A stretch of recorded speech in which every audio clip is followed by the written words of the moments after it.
No one is more loved and hated than Jesus Christ. He is the most famous person in all of human history. More songs have been sung about him, artwork painted of him, and books written about him than anyone who has ever lived. Our calendars are divided into years around his life: BC, or before Christ, and AD, and in Domini, meaning the year of our Lord. No army, nation, or person has changed human history to the degree that Jesus has. He claims to have come from heaven, performs miracles, forgives sin, says that he's the Son of God, and teaches others to pray to him as God. He claims to be the only way to heaven. Jesus confirms this claim in Matthew chapter 26, 63 to 65, thus committing blasphemy. The penalty of such would be death.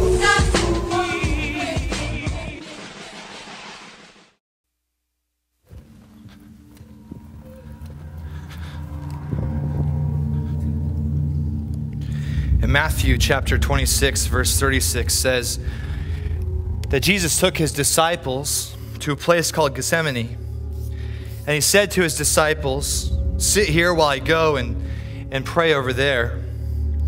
And he took with him Peter and 2 sons of Zebedee, and he began to be sorrowful and deeply distressed.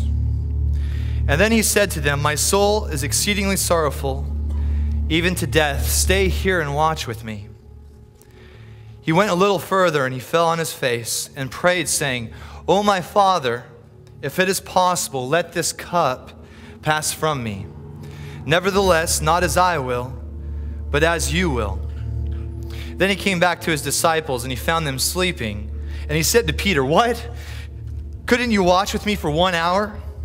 Watch and pray, lest you enter into temptation. The spirit is indeed willing, but the flesh is weak." Again, a second time he went away and prayed, saying, "O my Father, if this cup cannot pass from me unless I drink it, your will be done." And he came and he found them asleep again, for their eyes were heavy. So he left them and went away again and prayed a third time, saying the same words. Then he came to his disciples and said to them, "Are you still sleeping and resting? Behold, the hour is at hand, and the Son of Man is being betrayed into the hands of sinners. Rise, let us be going. See, my betrayer is at hand."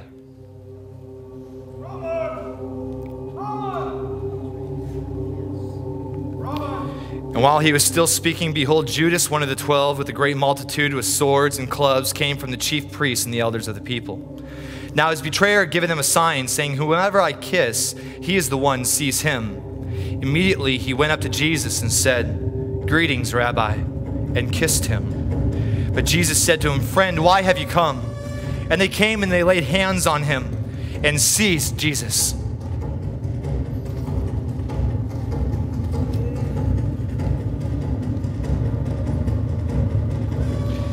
They shackle Jesus and arrest him at night in the cover of darkness. They make him walk a few miles. Jesus is betrayed by one of his best friends for 30 pieces of silver. He was betrayed because of his love for me.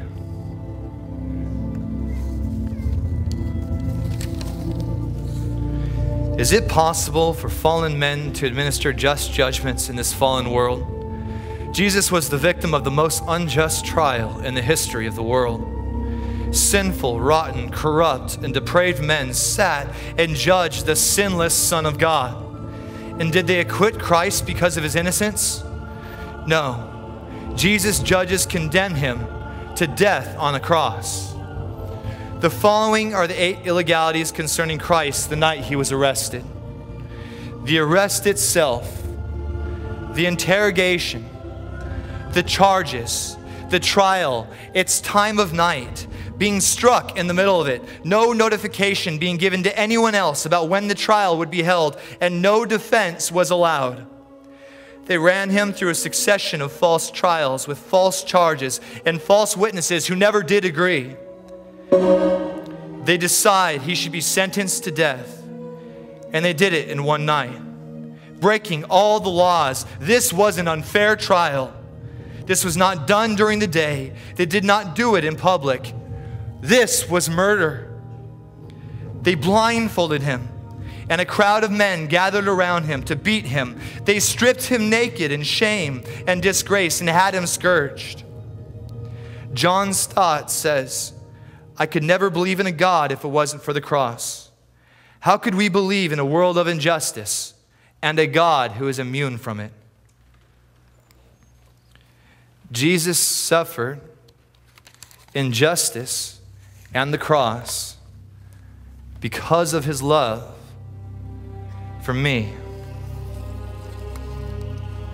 In Matthew 27, verse 27 says that the soldiers of the governor took Jesus into the praetorium and gathered the whole garrison around him. They stripped him and put a scarlet robe on him. And when they had twisted a crown of thorns, they put it on his head and a reed in his right hand. And then they bowed their knee to him and mocked him, saying, "Hail, King of the Jews." Then they spat on him and took the reed from his hand and struck him over the head with it. And when they had mocked him, they took the robe off of him and put his own clothes back on him and led him away to be crucified. They mocked him by taking a crown of thorns similar to this crown that I have here. This is a replica of the actual crown that they probably, something looked similar to this, with spikes on it, inches long. They shoved it onto Jesus' head, and blood would begin to flow down from the crown into his eyes and into his hair. In further mockery, they put a robe on Jesus. This robe would serve as a bandage or a gauze. The robe would go onto his exposed back. The blood would seep into it, and they would let it remain until the robe was affixed to his wounds. And then they would rip it off of him, only to beat him again. He suffered this mockery and embarrassment because of his love for me. Scourging was so horrifying that many died just from scourging itself. They would strap a man and strip him naked, shackle his hands above his head. A Roman executioner would come up behind him and deliver multiple blows. The Jews would allow 40 blows, but the Romans would have no such mercy. It was a cat of 9 tails, similar to the ones that I'm holding here. It had many whips of leather on it, and at the ends of the leather were little metal balls that would actually tenderize the back like meat. And on these balls would be little pieces of bone and hook and nails. And they would actually hit the prisoner with this. They would give it a little tug to be sure that all the hooks had found human flesh.